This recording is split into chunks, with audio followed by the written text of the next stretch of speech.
उजनी धरणातून भीमा नदीपात्रात सोडलेले पाणी केवळ पिण्याच्या पाण्यासाठी वापरले जावे यासाठी जिल्हा प्रशासनाने आता कडक पावले उचलली आहेत। त्यासाठी भीमा नदी काठावरील शेती पंपांचा वीज पुरवठा तातडीने खंडित करण्याचे आदेश जिल्हाधिकारी एस कार्तिकेयन यांनी महावितरणला दिले आहेत।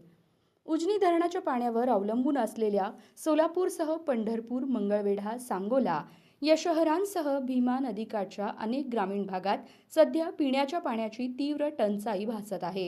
ही गरज ओळखून उजनीतून पाणी सोडण्यात आले आहे। मात्र हे पाणी वाटेतच शेतीसाठी उपसले गेल्यास पिण्याच्या पाण्याचा प्रश्न गंभीर होऊ शकतो। त्यामुळे प्रशासनाने पिण्याच्या पाण्याला प्राधान्य देत हा कठोर निर्णय घेतला आहे।